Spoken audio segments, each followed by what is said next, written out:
بسم اللہ الرحمن الرحیم۔ السلام علیکم ورحمۃ اللہ وبرکاتہ۔ آج گفتگو شب و روز یعنی ہفتہ وار گفتگو آج ہماری تیسری بیٹھک اس حوالے سے کہ اس ہفتے میں ہونے والے اہم واقعات جو ہماری نظر میں ہیں وہ کیا ہیں اور ان پر کیا گزارشات ہو سکتی ہیں وہ میں انشاءاللہ ترتیب بر عرض کروں گا۔ سب سے پہلے محرم الحرام 1448 ہجری کا آغاز ہوا اور اس آغاز کے ساتھ ہی پورے ملک میں حضرت عمر رضی اللہ تعالیٰ عنہ کی شہادت کے تذکرے، جلسے جلوس سب کچھ ہوا، اور اب جناب سیدنا حضرت حسین رضی اللہ تعالیٰ عنہ کی شہادت جو 10 محرم الحرام کو ہے، اس حوالے سے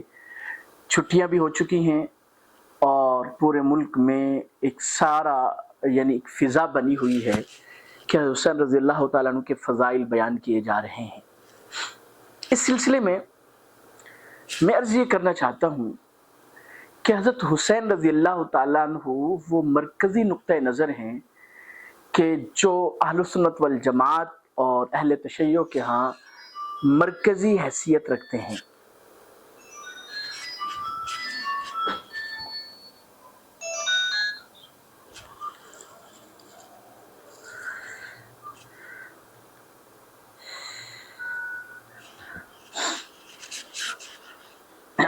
بسم اللہ الرحمن الرحیم۔ السلام علیکم ورحمۃ اللہ وبرکاتہ۔ دوستو، تیسری بیٹھک ہے اور اس میں ہم ہفتہ وار جو اہم مسائل ہوتے ہیں اس پر گفتگو کرتے ہیں۔ تو آج ہماری گفتگو چند موضوعات پر ہے۔ پہلا موضوع کہ الحمدللہ یکم محرم الحرام سے 1448 ہجری کا آغاز ہو چکا ہے، اور آغاز کے ساتھ ہی یکم محرم الحرام کو جناب سیدنا حضرت عمر رضی اللہ تعالیٰ عنہ کی شہادت کے تذکرے، جلسے جلوس ملک بھر میں ہوئے، اور اب 10 محرم الحرام کو سیدنا حضرت حسین رضی اللہ تعالیٰ عنہ کی فضائل اور اس حوالے سے ملک بھر میں ایک فضا قائم ہو جاتی ہے۔ یہاں پر میں عرض کرنا چاہوں گا کہ حسین رضی اللہ تعالیٰ عنہ وہ شخصیت ہیں کہ اہل سنت والجماعت ہوں یا اہل تشیع، بہرحال سب کے ہاں محترم، مکرم اور فضائل کے حامل شخصیت ہیں، اس میں کسی کا اختلاف نہیں۔ لیکن بات یہاں پہ آتی ہے کہ سنی اکثریتی ملک میں جب حضرت حسین رضی اللہ تعالیٰ عنہ کی شہادت کا واقعہ اور موقع آتا ہے تو پھر اہل سنت والجماعت کے ہاں جو بہتر طریقہ جناب نبی کریم صلی اللہ علیہ وسلم سے ثابت ہے، صحابہ کرام رضوان اللہ علیہم اجمعین سے ثابت ہے، اس کو کیوں نہیں اپنایا جاتا؟ اس کو بجائے اس کے کہ اس کو اپنایا جائے، روافض اور اہل تشیع کو جو طریقہ ہے ماتم کرنے کا، نوحہ کرنے کا، دست و گریباں ہونے کا، اور سینے پیٹنے کا، روڈز بلاک کرنے کا، یہ سلسلہ 2% اہل تشیع جو ہیں ان کی وجہ سے ملک بھر میں نافذ کر دیا جاتا ہے اور اس کو سیکورٹی مہیا کی جاتی ہے۔ تو میں اس پر سوال کرنا چاہوں گا کہ ایسا کرنا آیا آپ کے نزدیک درست ہے؟ اور ایسا ہونا چاہیے؟ میرے خیال کے موافق تو ایسا نہیں ہونا چاہیے۔ اس کی وجہ کہ جب ایک چیز ثابت ہی نہیں ہے، اگر صرف حضرت حسین رضی اللہ عنہ کی شہادت ہو تاریخ اسلام میں اور اس شہادت پر بھی کسی طریقے سے، معتبر طریقے سے یہ ثابت ہو جائے کہ صرف حضرت حسین رضی اللہ عنہ کی شہادت پر ماتم کرنا اور سینہ پیٹنا اور جلسے اور اس طرح کے جو ہے معاملات کرنا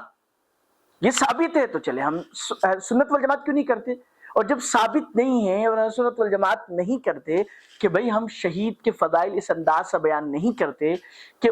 ان کی شہادت کو فخر نہ سمجھا جائے، بلکہ ان کی شہادت پر نوحہ کر کے ہم ایک جو ہے سوگ کی فضا قائم کرتے، اور یہی وجہ سوگ کی فضا کی وجہ ہے کہ محرم الحرام میں لوگ شادیاں نہیں کرتے۔ جو شادیوں والے کام سے منسلک لوگ ہیں وہ ان مہینوں میں جو ہے وہ یعنی کہ سمجھ لیجیے کہ ان کا کاروبار بالکل ٹھپ ہو جاتا ہے۔ کیوں بھائی؟ اس لیے کہ بھائی یہ سوگ کے مہینے، بھائی سوگ کیسے؟ اور پھر سوگ اگر بالفرض ہوتا بھی ہے، شریعت اسلام نے بتلایا بھی ہوتا 3 دن تک ہے، اور اس کے بعد جو ہے اگر کسی کو سوگ کی اجازت دی ہے وہ زوجہ ہے بیوی ہے کہ وہ 4 مہینے 10 دن سوگ کرے گی، اس کے علاوہ تو سوگ کی اجازت ہی نہیں دی۔ اور یہ اختلاف ہمارا مسلک بریلوی کے اعتبار سے ہوتا ہے کہ بھئی تیجا 40واں نہیں ہونا چاہیے۔ اب وہ تیجا 40واں تو چلو ہوتا ہے کہ بھئی ایک بندہ فوت ہوا، شہید ہوا، جو جس طرح بھی دنیا سے گیا، ہم اس کے جو ہے تیسرے دن تیجا کر لیتے ہیں مسلک بریلوی کے حضرات، اور اس طرح 40واں کر لیتے ہیں۔ لیکن یہ 40واں کہ 1400 سال گزر چکے ہیں، تقریباً 1400 سال گزر چکے ہیں، لیکن وہ بھی چہلم بھی آتا ہے۔ بہرحال تو یہ نہیں ہونا چاہیے میرے خیال کے موافق۔ اور اب تو حالت کیا ہو چکی ہے کہ جیسے سوشل میڈیا پہ دیکھ رہے ہیں کہ ایک صاحب خانیوال سے حدیث کو شیئر کرتے ہیں کہ جس حدیث میں یہ ذکر مذکور ہے کہ جو صحابہ کرام رضوان اللہ علیہم اجمعین کو برا کہے اس پر اللہ کی لعنت ہے جی، تو اس پر ایف آئی آر کٹ جاتی ہے۔ اسی طرح غالباً کے پی کے میں ایک صاحب جو ہے وہ سبیل لگانے کے اعتبار سے جب بنوریہ کا فتویٰ شیئر کرتے ہیں کہ بھئی وہ روافض کا طریقہ ہے، ٹھیک نہیں، درست نہیں، اس پر ایف آئی آر کٹ جاتی ہے۔ تو اب یہ کس طرف فضا جا رہی ہے؟ یہ صرف فضا جا رہی ہے کہ بھئی 98% لوگ حسین رضی اللہ عنہ سے سچی محبت نہیں کرتے بلکہ 2% کرتے ہیں، لہذا ان کے طریقے کو پورے ملک میں نافذ کیا جائے۔ تو بھائی اگر ان کے طریقے کو نافذ کرنا ہے تو پھر سنی جو ہے، اہل سنت والجماعت جو ہے، ان کو تو پھر حسین رضی اللہ تعالیٰ عنہ کی شہادت اور ان کے فضائل بیان کرنے کی بھی اجازت نہیں ہونی چاہیے کہ بھئی تم اس طرح تو بیان ہی نہیں کرتے۔ اگر اجازت دے رہے ہیں تو پھر اس پر ثابت کریں، اس کو ایک طریقہ کار سے کریں کہ بھئی جس میں اگر مذہبی رواداری کا مطلب یہ ہے کہ دوسرے کے جو عقائد کا احترام کیا جائے، تو مذہب ہم سب مسلمان ہیں، تو مسلمانوں کا تو ایک ہی طریقہ ہونا چاہیے نا، کئی طریقے تو نہیں ہونے چاہیے۔ بہرحال دوسری بات اس ہفتے کے حوالے سے میں عرض کرنا چاہوں گا کہ ایک چکوال کا واقعہ پیش آیا کہ آسٹریلیا کے نیشنلٹی رکھنے والے جو تھے ان پر سی سی ڈی کی طرف سے حملہ ہوا اور وہ بچی جاں بحق ہوئی۔ اللہ تعالیٰ ان کی مغفرت فرمائے، مسلمان درگاہ کو صبر جمیل عطا فرمائے۔ اور پنجاب میں بالخصوص یہ فضا چل رہی ہے کہ ماورائے عدالت سی سی ڈی کو جو اجازت ہے کہ بھائی جہاں دیکھیں کہ جو ہے ان کو قانون کے مطابق ان کو اجازت ہے کہ بھئی اگلے کو پار کر دیں اگر وہ اس کا مستحق ہے، اور یعنی کہ اس کو ختم کر دیں۔ بھئی یہ بات میں یہ سمجھتا ہوں ادنا سا طالب علم ہونے کے اعتبار سے کہ بھئی یہ اس طرح کرنا انصاف کے تقاضوں کے منافی ہے۔ اور کل بھی غالباً ایک واقعہ پیش آیا کہ کانسٹیبل نے تھوڑی سی لڑائی پر گولی چلا دی۔ یہ انصاف کے تقاضوں کے منافی۔ اس کی وجہ یہ ہے کہ قانون ہاتھ میں لینا کیا ہوتا ہے؟ یہ تو ہوتا ہے عام آدمی قانون ہاتھ میں لے، ٹھیک ہے، تو اس کو فساد کے ساتھ تعبیر کیا جاتا ہے۔ تو اگر کوئی وردی میں لے رہا ہے اور اس کو اتنی چھوٹ دی جا رہی ہے کہ وہ جس کو صحیح کہے وہ صحیح ہے، جس کو غلط کہے وہ غلط ہے، بھائی یہ چیز تو وہی ہے جو عوام الناس کو جس سے روکا جاتا ہے کہ بھی قانون ہاتھ میں نہ لیں۔ اچھا یہ چیز یہ سلسلہ اس لیے شروع ہوتا ہے کہ بھئی ہماری عدالتوں میں مقدمات کئی سال چلتے ہیں۔ اب میرا سوال یہ ہے اگر عدالتوں میں مقدمے کئی سال چلتے ہیں تو عدالتیں بھی تو آپ کی ہیں نا، ان کو ٹھیک کریں۔ ان پر جو آپ لاکھوں روپے خرچ کر رہے ہیں، ایک جج پر کتنے لاکھ خرچ ہوتے ہیں اور جو ہے کتنے ججز ہیں، پھر سارا نظام ہے، اس سب کے اخراجات حکومت ہی برداشت کرتی ہے۔ اور حکومت کیسے لیتی ہے؟ عوام سے ٹیکس لیتی ہے۔ بھائی جب ایک ادارہ موجود ہے پورے ملک میں، سٹیپ بائی سٹیپ ادارے موجود ہیں، سیشن کورٹ ہے، ہائی کورٹ ہے، پھر سپریم کورٹ ہے جی، پھر شریعہ اس کے جو ہے کورٹ ہے، الگ الگ، تو جب وہ موجود ہیں جو نقص اس کو ختم کیا جائے نا کہ بھئی ایک مقدمہ دادے نے جو ہے دعویٰ دائر کیا اور پوتی آ کر اس کا فیصلہ لے رہے ہیں۔ ایک بندہ اس نے ٹرانسفر کی درخواست دی یا کوئی بھی معاملات کیے اور وہ دنیا سے چلا گیا، بعد میں اس کا فیصلہ آ رہا ہے۔ ایک بندہ بے گناہی کا جو ہے وہ درخواست دے رہا ہے، بے گناہی کی درخواست دے رہا ہے اور اس کا فیصلہ اس کے مرنے کے بعد آ رہا ہے۔ تو یہ جو نقص ہے اس کو ختم کیا جائے، نہ یہ کہ کسی کو کٹہرے میں لایا ہی نہ جائے۔ بس جس کو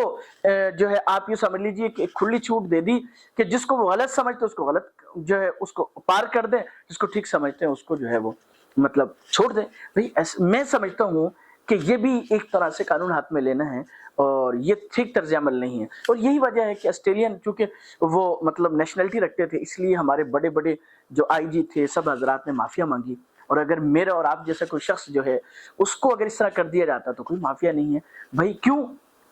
اس کی وجہ سے کہ وہاں کی حکومت کا دباؤ تھا، اس لیے ہم نے معافیا مانگی، ہم سے غلطی ہوگی، فلاں ہو گیا فلاں ہو گیا۔ اور عام آدمی دیکھیں میرے بہن، میرا بھائی، میرا چچا، میرا تایا، میرا کوئی بھی عزیز ہے، اگر وہ قانون کے تقاضوں کے مطابق مجرم بنتا ہے تو ٹھیک ہے، ہونا چاہیے، لیکن اگر قانون کے تقاضوں پر تولا ہی نہیں کیا اور بلا اس کے قانون کے تقاضوں کے اس کو قتل کر دیا گیا، اس کو مار دیا گیا، تو شرعاً ایک جان کتنی قیمتی ہے، بیت اللہ کتنا ہی عظمت والا ہے، لیکن ایک جان اس سے بھی زیادہ قیمتی ہے، حدیث میں بتلایا گیا۔ اچھا، اب جب ایک جان اتنی قیمتی ہے تو جن کی جان گئی ہے ان کو کتنی تکلیف ہوگی، ان کی تکلیف کا اندازہ کرنا چاہیے۔ تو اس لیے میں سمجھتا ہوں کہ فوری انصاف ضرور ہونا چاہیے، لیکن انصاف کے تقاضوں کو پورا کرنے کے بعد، اور وہ بھی اس ایسے طریقے سے ہونا چاہیے جو سب کے لیے قابل عمل ہو۔ ایسا نہیں ہے کہ ایک عام آدمی اگر جرم کر رہا ہے تو اس کو تو وہ کیا جا رہا ہے، اور اگر وہی آدمی وردی میں آ کے جرم کر رہا ہے تو اس کو کچھ نہیں کہا جا رہا۔ تو بہرحال تو میں سمجھتا ہوں کہ ایسا نہیں ہونا چاہیے۔ تیسرا، مولانا فضل الرحمان صاحب دامت برکاتہم العالیہ نے 18 جون کو شیخ ادریس رحمہ اللہ شہید رحمۃ اللہ علیہ کانفرنس میں اعلان کیا کہ قصور یعنی پنجاب میں اگلا جلسہ پنجاب میں ہوگا، اور یقیناً ہم بھی دیکھ کر حیران ہوئے۔ اللہ تعالیٰ حضرت کی زندگی میں برکت دے، صلاحیتوں میں برکت دے کہ بڑے بڑے جلسے، اور بلکہ ایک صاحب یہ کہہ رہے تھے کہ جو گزشتہ ایک سال یا اس سے پچھلے سال جو بڑی جوبلی کے نام سے غالباً کانفرنس ہوئی تھی، اس میں جتنا مجمع تھا اس سے پہلے مینار پاکستان میں پاکستان کی تاریخ میں اتنا بڑا مجمع نہیں آیا۔ بہرحال یہ اللہ تعالیٰ حضرت کی زندگی میں برکت دے، حضرت کا سایہ ہم سب پر سلامت رکھے، اور حضرت کو ہم خوش آمدید بھی کہتے ہیں۔ یہاں پر آنا قصور والوں کے لیے اور پنجاب والوں کے لیے سیاسی اعتبار سے بھی مفید بنا ہے۔ تو بہرحال میں ایک طالب علمانہ اعتبار سے ایک میرے ذہن میں رائے آ رہی ہے، میں پیش کرنا چاہتا ہوں، وہ یہ ہے کہ حضرت اگرچہ خلافت کا کوئی متعین طریقہ شریعت نے نہیں دیا کہ بھائی خلافت اس طریقے سے قائم کرو، آزادی دی زمانے کے اعتبار سے، اور جیسے اس زمانے میں ہمارے حضرات اس کو مصلحت سمجھ کر چل رہے ہیں کہ بھئی جمہوریت کے راستے سے ہم جدوجہد کرتے رہیں، تو میں یہ سمجھتا ہوں کہ اگر خلافت کے لیے کوئی طریقہ کار متعین نہیں کیا تو حکومت میں آنے کے لیے جمہوری طریقہ بھی جو اس وقت مروجہ ہے وہ بھی تو متعین نہیں کیا نا۔ اور 70 سال سے زیادہ ہو چکے ہیں کہ ہماری مذہبی جماعتیں بھی ان کے ساتھ مل کر اسلامی فلاحی ریاست بنانے کی کوشش کر رہی ہیں، لیکن نہیں ہو رہا۔ ہمیشہ یہ ہوتا ہے کہ کوئی بھی مذہبی جماعت اگر ترقی پر جاری ہوتی ہے تو اس کو کسی نہ کسی طریقے سے اس کو روک لیا جاتا ہے۔ جیسے گزشتہ دور میں ہم نے دیکھا کہ آپ صدر بننے والے تھے جی، لیکن آپ کو صدر بننے نہیں دیا گیا، کیوں؟ اس لیے کہ بھائی باقاعدہ ایک صاحب کا بیان سنا کہ بھائی ایسا کیسے ہو سکتا ہے کہ ہم دنیا کو یہ دکھائیں کہ ہمارا صدر داڑھی والا تھا، یہ باقاعدہ ریکارڈ پر ہمیں سننے کو ملا۔ تو جب ایک یہ طریقہ ایسا ہے جو اس وقت مروج ہے، جس میں پیسوں کا بے دریغ استعمال ہے، کہ جو دیانتدار آدمی ہیں، مولوی ہے، دینی طبقے کے لوگ ہیں، وہ کھڑے ہی نہیں ہو سکتے، لوگ ان کو ووٹ ہی نہیں دیتے، تو اگر یہ طریقہ بھی کارآمد نہیں ہے تو جیسے خلافت کا کوئی متعین طریقہ اسلام نے متعین نہیں کیا بلکہ گنجائش دی ہے، تو اسی طرح یہ جمہوری طریقہ بھی تو جو اس وقت مروج ہے وہ بھی تو کوئی متعین نہیں کیا نا۔ تو اس لیے میں سمجھتا ہوں کہ اللہ نے آپ کو مجمع دیا ہے اور الحمدللہ صلاحیت دی ہے اور مدبرانہ جو ہے سوچ دی ہے کہ آپ تقریباً، بلکہ مجھے سن کے خوشی ہوئی کہ کشمیر والوں نے آپ کو ثالثی بنانے کے لیے یعنی پیش کیا، اور افغانستان والوں نے آپ کا احترام کیا، بنگلہ دیش والوں نے آپ کا اکرام کیا۔ تو میں سمجھتا ہوں کہ اس وقت سب کی نظریں آپ پر ہیں، اور ملک پاکستان 70 سال سے زیادہ ہو چکے ہیں کہ اس کو ایسی قیادت نہیں ملی جس کو اسلامی فلاحی ریاست بنائے، اور اس کے جو ذرائع آمدن ہیں، جو معیشت ہے، اس کو بھی طاقتور بنائے،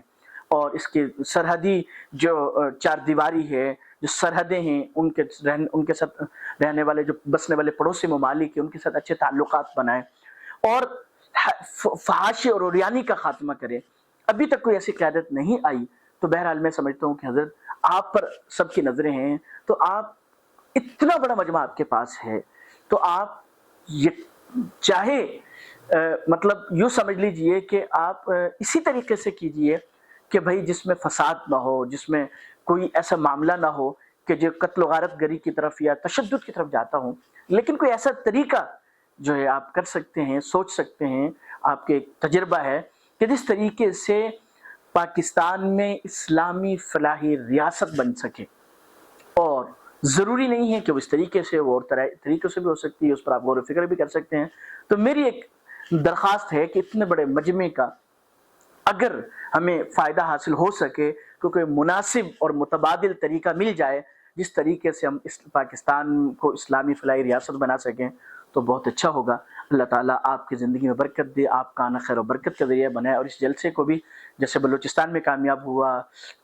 کے میں کامیاب ہوا، اور سندھ میں کامیاب ہوا، یہاں پر بھی کامیاب کریں۔ اللہ پاک مجھے اور آپ کو جو کچھ کہا سنے اس پر عمل کرنے کی توفیق عطا فرمائے۔ السلام علیکم ورحمۃ اللہ وبرکاتہ۔